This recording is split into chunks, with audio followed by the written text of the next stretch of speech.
capítulo 16 y vamos a leer del versículo 21 al versículo 23.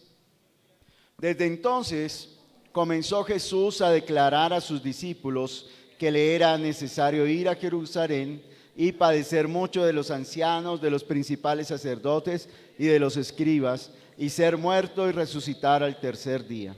Entonces Pedro, tomándole aparte, comenzó a reconvenirle, diciendo: Señor, ten compasión de ti, en ninguna manera esto te acontezca.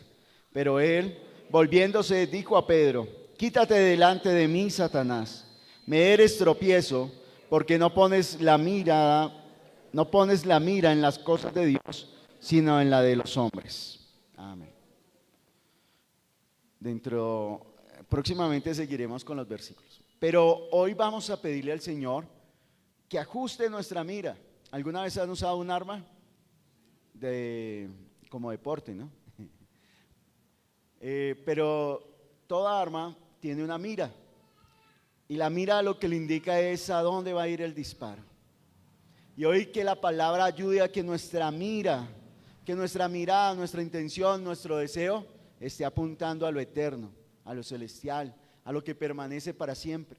No a lo que se acaba, se desvanece, se deshace, sino que a lo que apunta hacia lo eterno. Entonces oremos pidiéndole a Dios que hoy su palabra alinee en nuestra mirada y tengamos buena puntería. Que hoy nuestra mira sea alineada con la palabra y con la voluntad de Dios. Padre, estamos aquí reunidos en tu nombre. Tú nos diste una promesa, que donde 2 o 3 se reúnen, allí tú estás, Señor. Y nos hemos reunido para oír tu palabra, para escucharte hablar, Señor. Te necesitamos, Señor.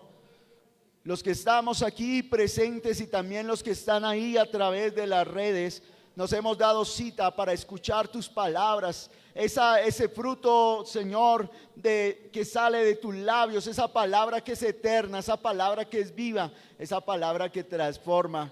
Señor, hoy queremos que tú alinees nuestra mirada, que tú alinees nuestras vidas con tu voluntad, que hoy tú seas corrigiéndonos, estableciéndonos, fortaleciéndonos de acuerdo a tu palabra, de acuerdo a tu verdad, de acuerdo a tu nombre. Que hoy nuestras vidas sean transformadas por tu buena voluntad. Guíanos siempre conforme a tu propósito. Padre, ayúdanos a entender tu palabra eterna y tu palabra poderosa. Grande eres tú, Señor. Que seas tú hablándonos y que tu consejo prevalezca sobre la opinión del hombre. Tu palabra es eterna. Nuestras palabras son viento, Señor. Nuestras palabras caerán a tierra. Pero tu palabra, Señor, el cielo y la tierra pasarán, pero tu palabra permanecerá, Señor. Que vivamos por tu palabra siempre. Gracias te damos, Jesús, en tu nombre hemos orado. Amén. Muy bien, tomen asiento.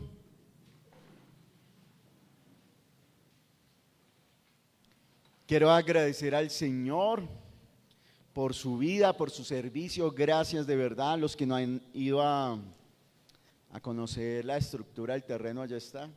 Pueden ir con toda tranquilidad, subir, ya está, ya prácticamente quedó lista la estructura. Estamos en la siguiente etapa. ¿Cuál es la etapa? Pagar.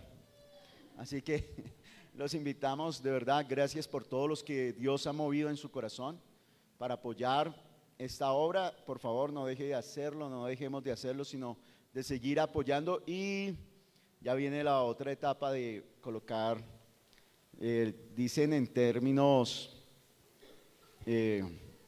la mampostería, colocar los ladrillos, los bloques, para que podamos hacer uso de esta edificación. Para eso fue hecho. Así que bienvenidos también. Gracias a todos aquellos que se han vinculado cuidando este lugar. Gracias de verdad. Eso es ustedes no saben cómo nos ayudan y ayudan a la obra del Señor. Ahora, siempre que estudiamos la palabra tiene un propósito, y es darnos a conocer al que vive por los siglos de los siglos. Y esta semana que pasó, estábamos estudiando en un grupo Lucas capítulo 4, cuando Jesús llega a la casa de Pedro y le piden, y la suegra de Pedro estaba gravemente atormentada por una fiebre, estaba postrada en cama. La fiebre era tan fuerte que le impedía levantarse, le impedía realizar sus labores cotidianas, estaba postrada. Y generalmente las mujeres no se pueden quedar quietas, ¿cierto? En la casa están pendientes de todo lo que sucede en la casa. Y dice allí el Evangelio que esta mujer estaba allí postrada. Varias veces hemos estudiado esta porción, pero algo que me enseñó Jesús y que me impactó mucho es que cuando Jesús llega a la casa, ¿sabe qué hacen? Le dicen, ayúdala, ayuda a mi suegra. A las personas que estaban allí le dijeron, ayúdala. ¿Jesús era médico? ¿Sí o no? No. ¿Había estudiado enfermería? ¿Trabajaba en una ambulancia? ¿En un puesto de salud? No. Y entonces, ¿cómo iba Jesús a ayudar a una persona que está postrada en fiebre, con fiebre en cama? ¿Cómo iba a ser Jesús para ayudarla? Pues Jesús tenía algo que no se adquiere en una universidad. Jesús tenía algo que no se adquiere estudiando muchos libros. ¿Sabe qué tenía Jesús? El poder de Dios. Y usted y yo, al creer en Jesús, tenemos ese mismo poder. Terminando los evangelios, Jesús les dice a sus discípulos, vayan y estas señales seguirán, vayan y hagan discípulos, y estas señales seguirán a los que creen. En mi nombre pondrán las manos sobre los enfermos y ellos sanarán.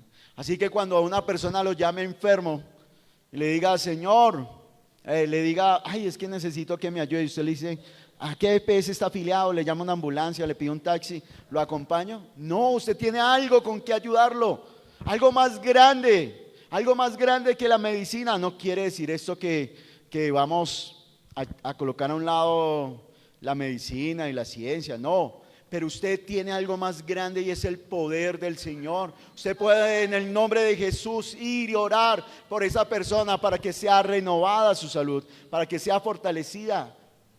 Usted puede ayudar a los enfermos. ¿Cómo? Yendo a predicarles acerca de Jesús. Jesús nos dio la autoridad de ayudar.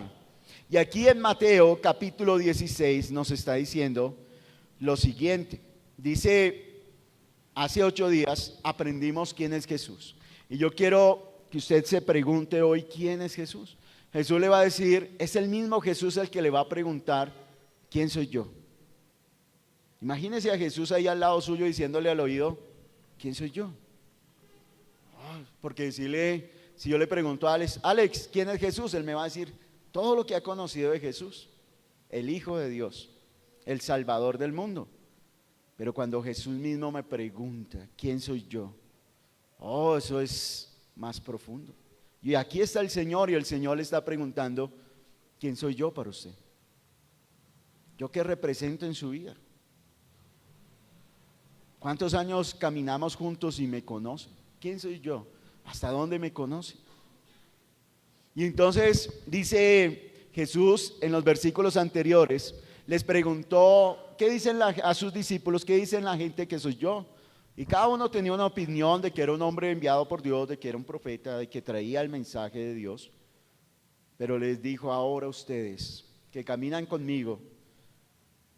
¿Y cómo comenzaron a caminar estos hombres con Jesús? Un día Jesús iba pasando y le dijo, síganme. Y ellos comenzaron a seguirlo. Un día Juan el Bautista dijo, ese es el Cordero de Dios que quita el pecado del mundo. Y entonces 2 de sus discípulos se fueron detrás de Jesús y Jesús les dijo, ¿qué buscan? Y entonces les dijo, maestro, ¿dónde vives? ¿Dónde te quedas? Y él les dijo, vengan y vean. Y ellos fueron y se quedaron. Comenzaron a caminar. Un discípulo es el que sigue a su maestro, el que camina detrás de Jesús. Y usted y yo estamos aquí con un propósito. ¿Cuál? Que seguir a Iglesia Viva y que tenga muchos likes, ¿sí? No. ¿Cuál es el propósito de que usted y yo estemos aquí? Conocer a Jesús. Porque en este lugar entendemos cuál es la voluntad de Dios. Y se alinea nuestra vida con Dios.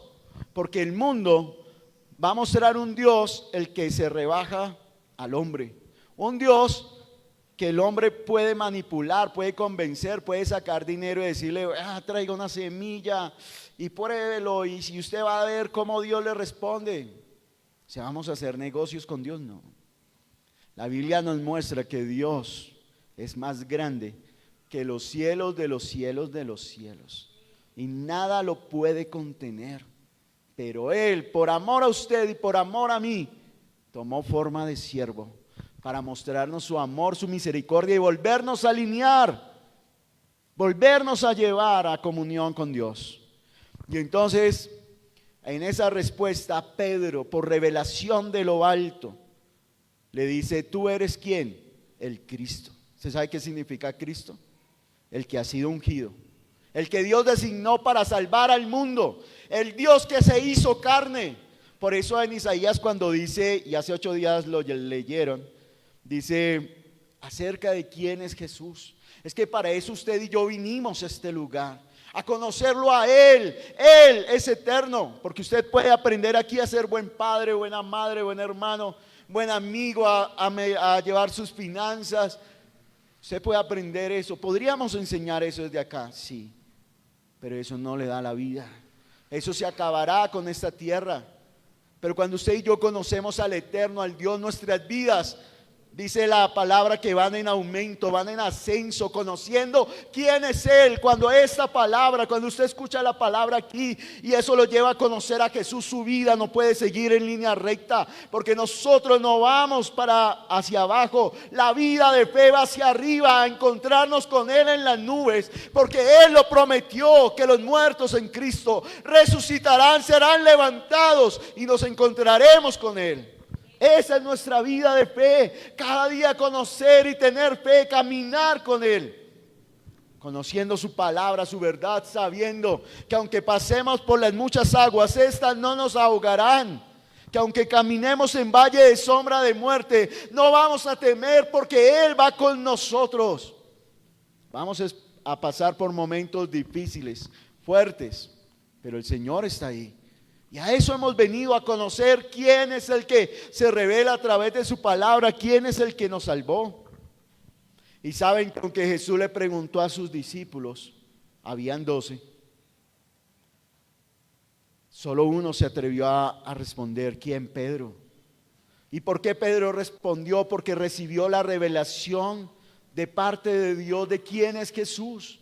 Y eso es lo que buscamos en la iglesia, que cada uno de ustedes reciba la revelación de lo alto, no que repitan, porque de nada sirve repetir. Pero cuando usted recibe la revelación, la luz de Cristo ilumina su vida, usted comienza a conocer quién es ese Señor que murió en la cruz y que ahora está resucitado, sentado en el trono. Su oración, su forma de hablar, de pensar, cambia. Cuando él recibe la revelación de Dios, del Espíritu de Dios acerca de quién es Jesús. Y quiero que leamos 2 versículos que nos llevarán a conocer quién es Jesús. Que usted lo experimente, que usted experimente la vida, que usted experimente ese encuentro con el Rey eterno y el Rey poderoso. En Jesús tenemos absoluto perdón de pecados. Su sangre preciosa nos limpia. Su sangre preciosa nos hace agradables delante de Él. Eso no lo puede hacer la religión. La religión solamente puede cambiar su apariencia, pero Jesús le da la libertad para que usted pueda tener una relación plena, absoluta. Cuando usted canta, puede acercarse a Él y que no se sienta obligado, no se sienta acusado, no se sienta que usted no haga las cosas porque me toca, sino ¿por qué? Porque Él es mi amor. Dice el rey Salomón: mi amado es mío y yo soy de Él. Que usted camine todos los días con el Señor. Que usted en Jesús tenemos absoluto, completo perdón de todos nuestros pecados. No hay pecado que Él no perdone. ¿Qué tenemos que hacer para ser perdonados? Dice: confiese su pecado, dígale: Señor, soy pecador. Y Él lo va a limpiar. No es usted el que se limpia, es el Señor, es la comunión con el Señor el que lo limpia. Siempre o constantemente recuerdo cuando usted está en su casa y usted quiere verla limpia, ¿quién la limpia? ¿Su vecino? Le dice, ay, venga, es que tengo la... Usted va donde su vecina y le golpea ahí. Es que tengo mucha loza por lavar, ¿me ayuda? ¿Sí? No, ¿cierto? ¿Usted qué hace? Usted dice, no, yo quiero ver mi casa limpia. ¿Y qué hace la limpia? ¿Y ahora quién vive aquí? ¿Quién vive en usted? Jesús. Él dijo, el Padre y yo vendremos a hacer morada ¿en quién? En el que cree en mí. Venimos y hacemos morada, y Él comienza a limpiar, a quitar, a ordenar la casa. Cuando Jesús llegó al templo, dijo, esta es la casa de mi papá y ustedes la están desordenando. Yo voy a ordenarla. Dejemos que Jesús limpie esta casa. ¿Y cómo se logra eso? Jesús le dijo a sus discípulos, ustedes están limpios por las palabras que yo les he dado. Ustedes están limpios. Entre más contacto usted tenga con Dios, con la palabra, esa palabra lo va a ir limpiando, le va mostrando lo que está sucio, lo que no debe estar ahí. ¿Y qué debemos hacer nosotros? Sacarlo. Acompáñeme a la carta a los Hebreos, capítulo 2. Hebreos, capítulo 2. Y vamos a leer del versículo, en Jesús tenemos libertad. Hebreos capítulo 2, versículo 14. Dice la palabra de Dios, Jesús vino para darle la libertad. El hombre no puede librarse del pecado. El hombre sí puede dejar de fumar, de tomar. El hombre puede cambiar su comportamiento esforzándose y colocándole voluntad. El hombre lo puede hacer, pero no puede librarse del pecado. No puede librarse del poder de Satanás. Es que Jesús dijo, el pecado es que no creen en mí, no quieren confiar en mí, no quieren aceptar mis palabras, no quieren dejar que mis palabras moren en sus corazones, en su vida. Y dice aquí que Jesús vino, Hebreos capítulo 2, versículo 14 dice, así que por cuanto los hijos participaron de carne y sangre, Él también participó de lo mismo. Está diciendo de qué participó Jesús. De carne y sangre, es decir, se hizo como usted y como yo, y sintió lo que usted siente, y experimentó lo que usted experimenta, y caminó en esta tierra como un ser humano, y participó de carne y sangre. ¿Para qué? ¿Para qué Jesús se hizo hombre? Dice aquí, Él también participó de lo mismo. ¿Para qué? Para destruir por medio de la muerte al que tenía el imperio de la muerte, esto es, al diablo. ¿Jesús murió? ¿Sí murió o no murió? Claro, y al morir, ¿qué hizo? Con su muerte destruyó ¿qué? Al que tenía el imperio de la muerte, y destruyó al diablo, al que tenía el imperio, al que gobernaba. Es decir, que cuando usted cree en Jesús, la obra de Satanás se detiene en su vida. Cuando usted cree en Jesús, la obra del príncipe de este mundo se detiene en su vida. Esta semana hablábamos con Consuelito y ella decía que Jesús, me recordaba el versículo donde Jesús dice, el príncipe de este mundo viene y él no tiene nada en mí. La obra de Satanás, no, él no puede, Satanás no puede hacer su obra en los hijos de Dios. Si usted es hijo de Dios, Satanás no puede hacer su obra. Intentará que usted se desvíe, intentará que usted pierda de vista al Señor y comience a seguir otros rumbos. Tratará de enredarlo, de entretenerlo, de distraerlo del camino de Dios, pero no puede hacer su obra. Jesús destruyó. Por eso nuestra oración es poderosa, no por lo que yo digo, es por lo que Jesús hizo. Y miren lo que dice: ¿por qué Jesús destruyó al que tenía el imperio de la muerte? Esto es, al diablo. ¿A qué vino Satanás? A hurtar, a matar, a destruirlo. Nunca se le olvide, Satanás no es bueno, y lo que él le hace parecer como bueno lo va a matar, lo va a destruir, lo va a desviar del camino. Le hizo a Eva decir: mira el fruto, eso la va a hacer sabia, la va a hacer como Dios, y la desvió, la hizo caer. El diablo va a venir a presentarle un camino que parece bueno, pero su fin es fin de muerte. Y dice: y librar ¿a quiénes?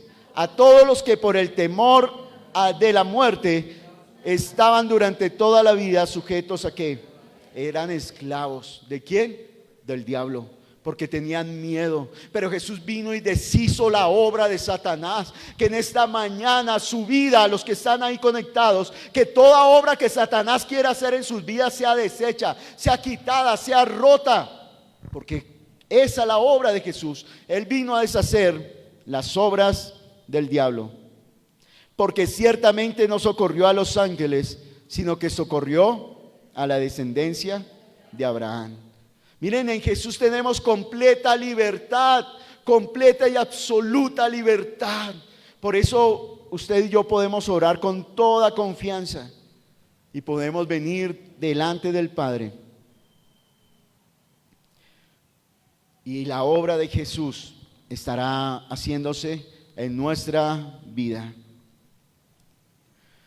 Aquí por eso es importante también congregarnos. Volvamos otra vez a Mateo capítulo 16. Porque en la iglesia es donde se da a conocer la voluntad del Padre. Usted en el mundo no va a escuchar la voluntad del Padre. Usted va a escuchar la voluntad del hombre, de los dirigentes, del príncipe de este mundo. Usted lo va a escuchar, pero en la iglesia es donde se da a conocer lo que el Padre quiere, lo que el Padre desea, lo que el Padre anhela para sus hijos. Mateo capítulo 16 versículo 21. Desde entonces comenzó Jesús a declarar a sus discípulos que le era necesario ir a Jerusalén. Aquí, ¿con quiénes está hablando ahora Jesús? Con todos los discípulos. Y les está diciendo que les está declarando, les está mostrando, les está diciendo y revelando el plan que el Padre tiene para quién. ¿Qué dijo Pedro? Dijo, tú eres el Cristo, el Salvador, el Hijo de Dios.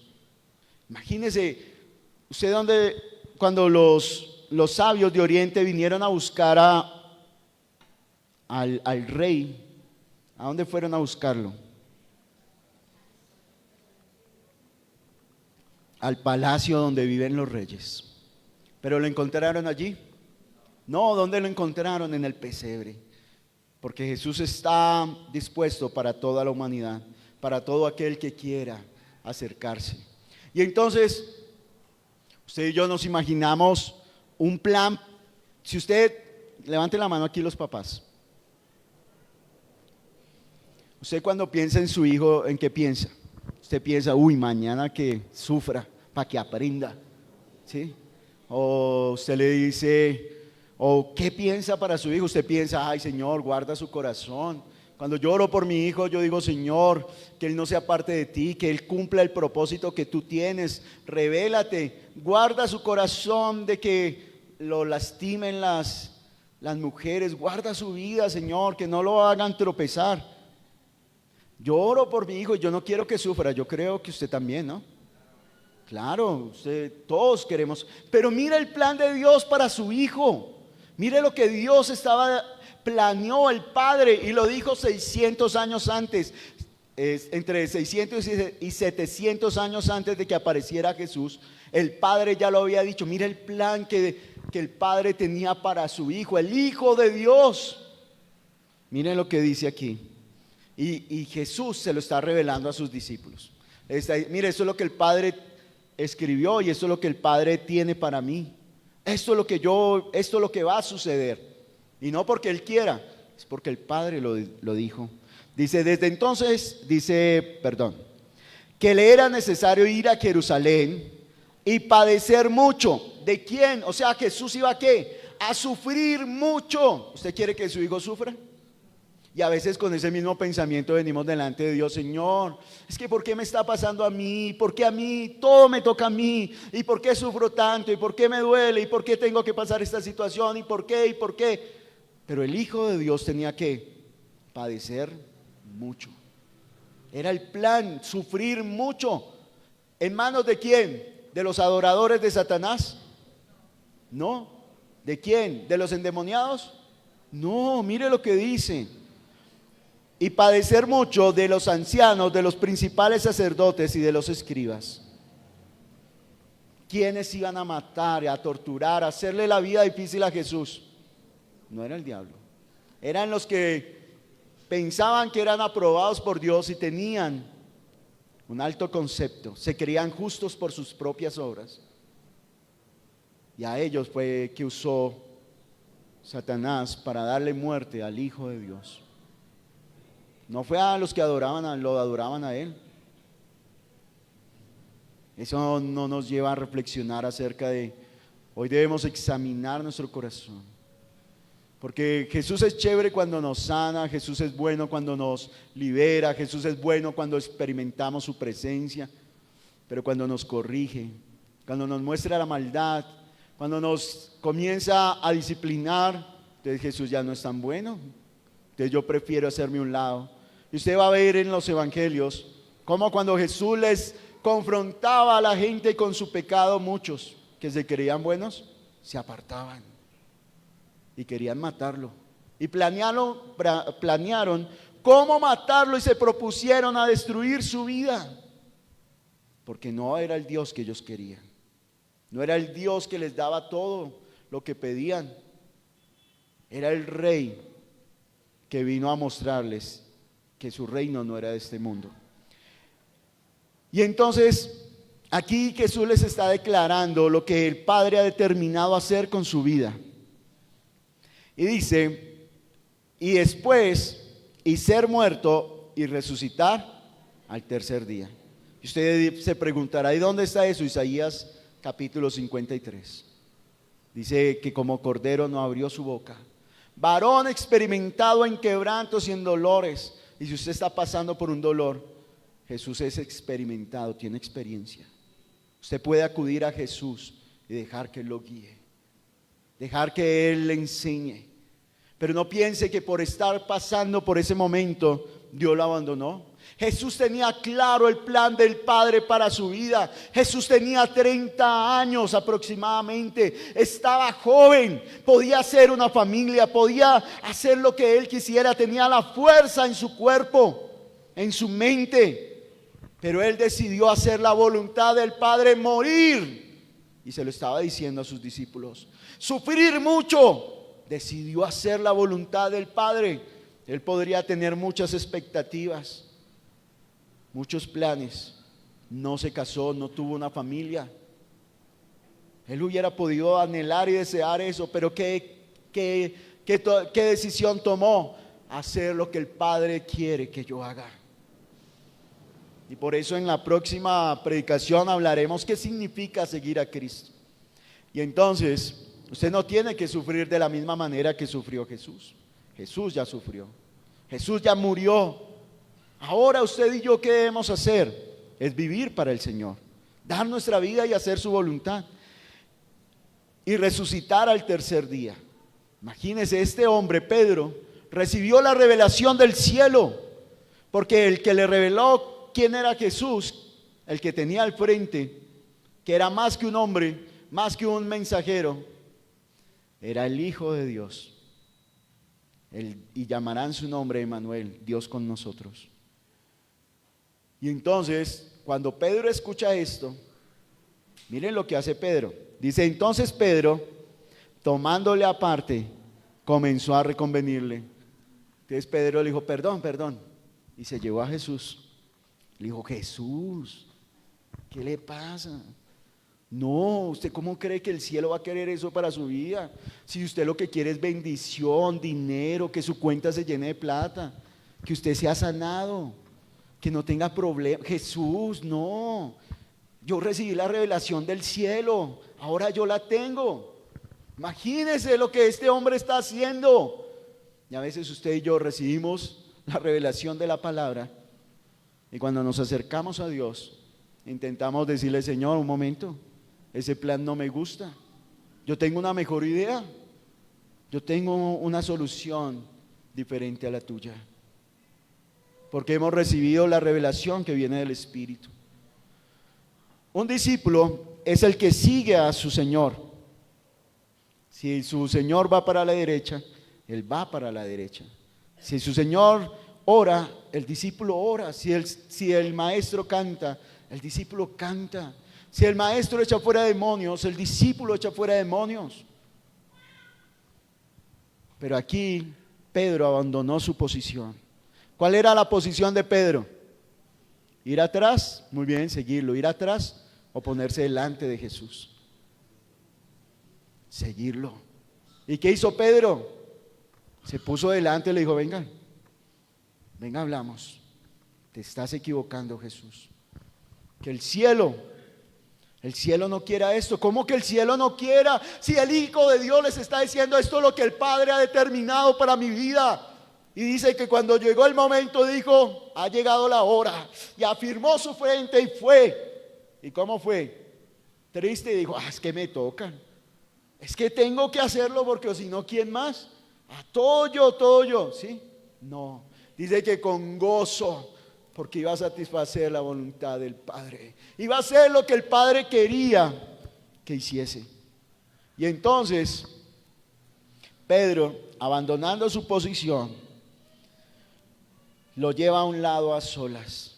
Pero allí Jesús dice, ¿qué hace Jesús? Pedro lo tiene así, como diciéndole en secreto para no hacerlo quedar mal. ¿Y qué hace Jesús? Jesús se voltea y le dice, Pedro, ¿qué te pasa? Mire lo que le dice, versículo 23. Pero él volviéndose dijo a Pedro, quítate delante de mí, Satanás. ¿Por qué le dijo eso? Porque ¿cuál es el deseo de Satanás? Que usted y yo dejemos de hacer la voluntad del Padre. Que usted ya no viva por la palabra de Dios. Que usted ya no ore, que usted ya no lea la palabra, que usted no reflexione en la palabra, que no la medite, que se acostumbre solamente a yo sirvo en la iglesia y entonces tengo que cantar en la iglesia y entonces todos los días practico do, re, mi, fa, sol y todos los días sí oro y hago ejercicios de técnica vocal y perdón, no, yo no le estoy diciendo nada a los de alabanza, no, solamente pero solamente me dedico a eso y a eso y a eso y a eso y a eso. No oro. No derramo mi vida ahí en la presencia del Señor. Entonces vengo y me convierto en un cantante profesional. Pero Jesús no está buscando solamente cantantes, está buscando que adoradores, aquellos que rinden su vida ante el Señor. Y lo que sale de sus labios es el fruto, es el fruto del corazón que está lleno de su palabra, de su presencia. Cuando oran no es una oración mecánica, es una oración genuina, es entregándole toda su vida al Señor, rindiéndose ante Él. Es lo que quiere Dios, que los colaboradores, que nosotros que predicamos la palabra no solamente nos dediquemos y hagamos los estudios del término en griego, del término en hebreo, del contexto, de lo que dijeron otros autores, sino que nosotros nos rindamos y le digamos, Señor, ese es el alimento para tu iglesia. ¿Qué quieres? Aquí está tu palabra. ¿Qué es lo que tú quieres darles? ¿Qué es lo que quieres hablarles? Aquí está mi vida, Señor. Y entonces Jesús le dice, Pedro, apártate de mí, Satanás. Porque lo que estaba haciendo Pedro era oponiéndose. ¿A qué? Oponiéndose a la palabra de Dios, a la voluntad de Dios. Y eso a veces lo hacemos cuando oramos. Como ya recibimos y no sabemos versículos de memoria y los tenemos en nuestra mente, cuando oramos, por eso en la iglesia se introdujo algo que es la declaración positiva y la confesión positiva, y por eso usted va a encontrar personas que dicen yo declaro, decreto y yo sello y pacto, y eso tienen un montón de términos cuando oran, porque piensan que así están obligando a Dios. Usted va a escuchar personas que dicen es que con la oración yo le doblo el brazo a Dios, ¿sí? Cuando yo escucho eso de verdad me río, porque no han conocido quién es el Dios que tenemos. Dios no va a hacer nada porque usted le diga. Dios no va a hacer nada porque yo le diga. ¿Sabe por qué Dios obra? Porque Él ya lo dijo que lo va a hacer. Por eso nuestra tarea y nuestra vida de fe es caminar con Él, conocerlo. Por eso aunque los apóstoles habían orado Y en la tradición judía les habían enseñado a orar. Cuando escucharon orar a Jesús le dijeron: enséñame a orar, enséñanos, queremos orar, queremos hablar con el Padre como tú hablas con Él. Esa es la vida de fe, que usted aprenda de Jesús. Y entonces, la posición de Satanás, él se opone a la obra de Dios y él va a querer que usted se salga, que usted cuando sienta dolor, angustia, usted diga: no, entonces ¿para qué busco a Dios? ¿Para qué? Y entonces que usted ante las adversidades de este mundo, miren, es que eso se ve en las canciones. Estaba escuchando una canción ayer de una iglesia, pues yo busqué en YouTube Iglesia Viva, y hay una iglesia viva en Envigado. Yo dije: ay, vamos a verla. Y, ay, no, bueno, es que no tenía que decir todo eso, pero estaban cantando una canción, y en la canción decía: Señor, yo sé que en ti todo lo puedo y voy a ver mi futuro en tus manos bien. Yo sé que voy a crecer más, yo sé que voy a tener más. Muéstrame y revélame el propósito, pues no decía así el propósito, sino el sueño que tú tienes para mí. Señor, yo lo voy a ver cumplido este año. Bueno, una canción así, donde no me llevaba a conocer a Dios, sino ¿a qué? A conocer al hombre. Y a decirle: Señor, estos son mis planes para este año, aquí están, yo veré, tú los cumples. Yo pago el diezmo y la ofrenda y tú lo cumples. ¿Listo? Yo quiero una casa, yo quiero un carro, yo quiero que mis hijos estudien en una buena universidad, yo quiero esto, que no sufran, que no pasen dolor, que no pasen por ninguna situación difícil. Ese es el evangelio que se está predicando, pero ese no es el evangelio. Ahí en la carta a los Hebreos, el escritor les recuerda: a ustedes aceptaron con gozo cuando los despojaron de todos sus bienes.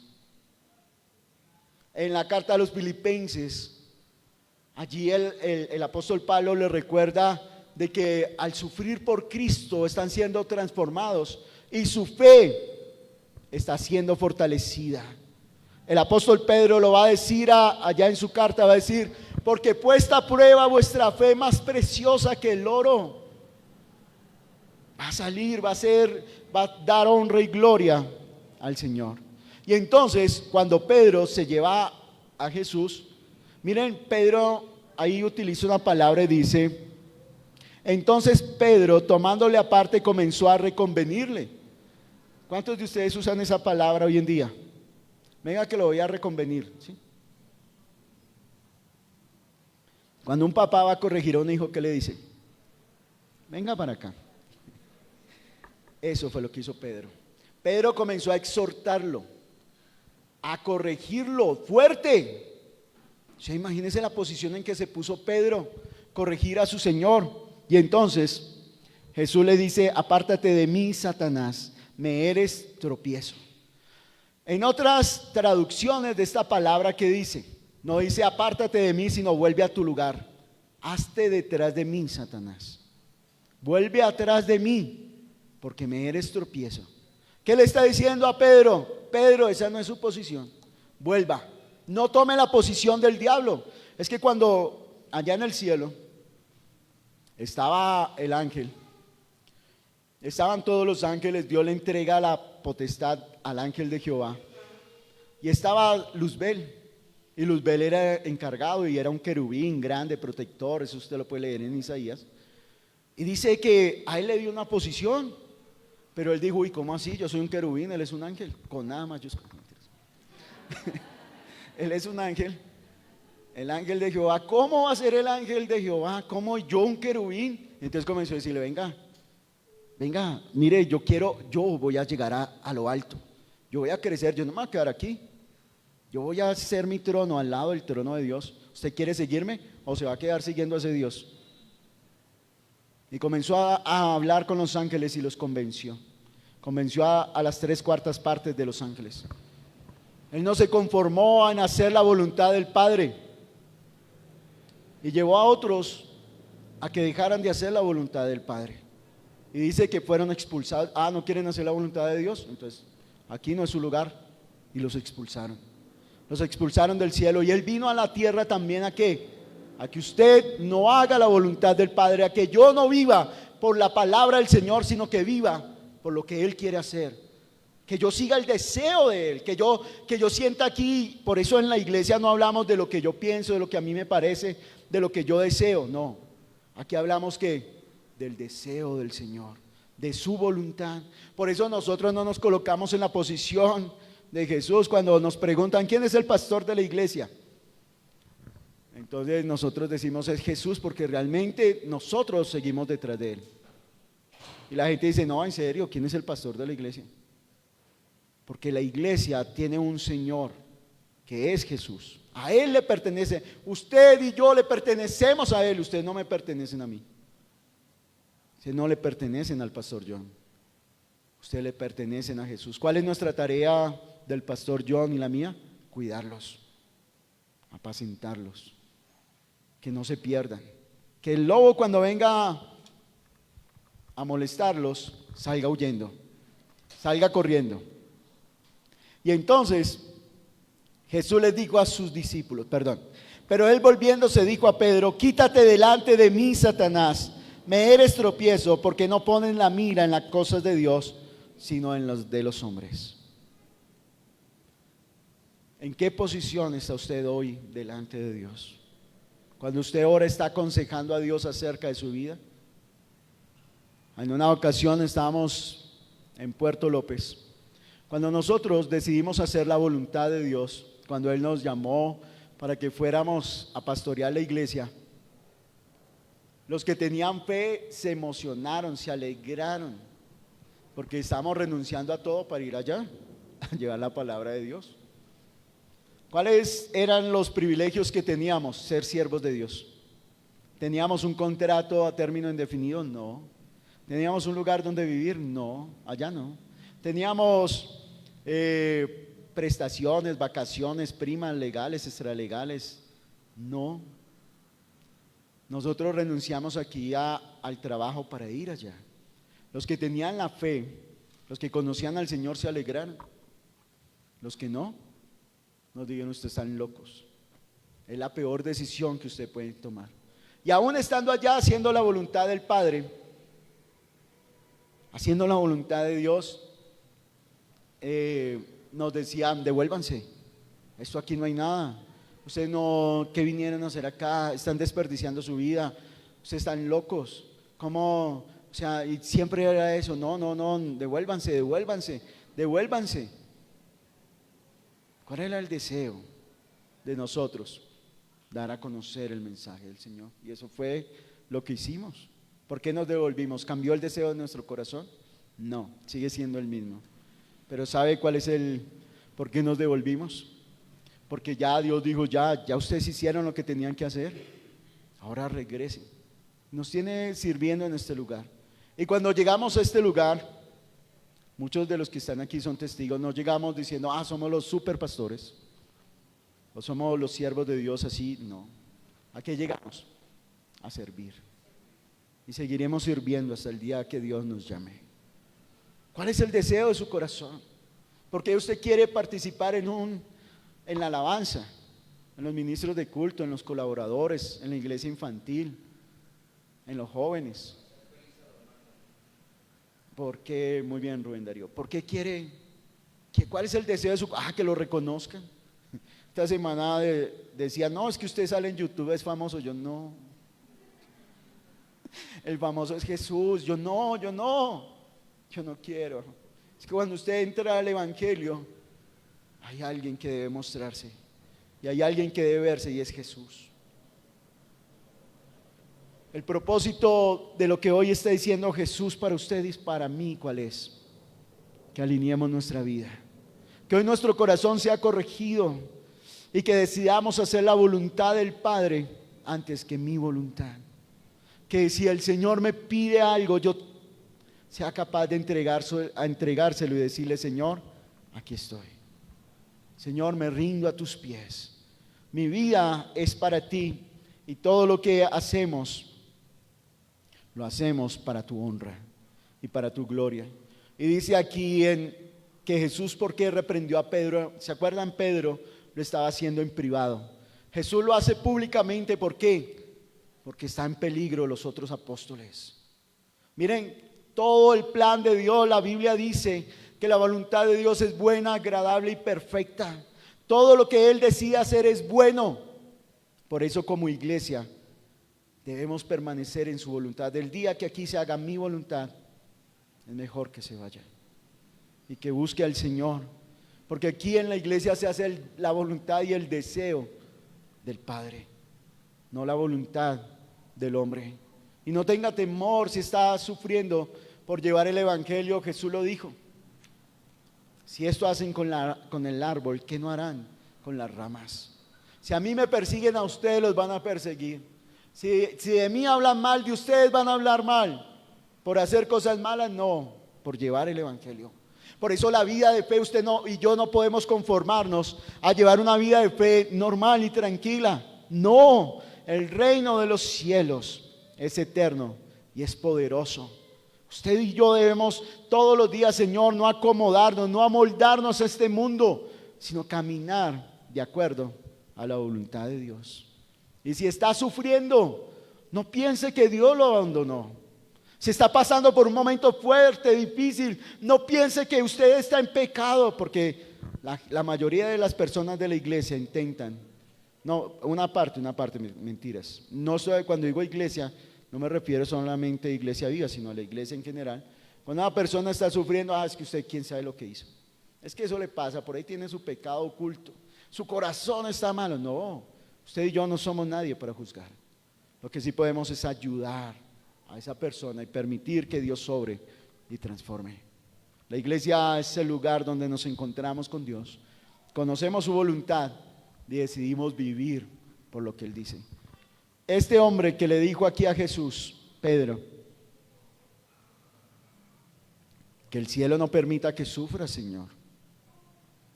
Ten compasión de ti mismo. Años más tarde, estaba entregando su vida por el Señor. Estaba muriendo por la fe. Estaba dando su vida. Cuando lo azotaban, no decía, uy, no permitas que me azoten. No. Decía, se sentía gozoso de ser tenido como discípulo del Señor. Este mismo Señor. Te invitamos a que te suscribas al canal de Nuestra Iglesia Viva y actives la campanita de notificaciones.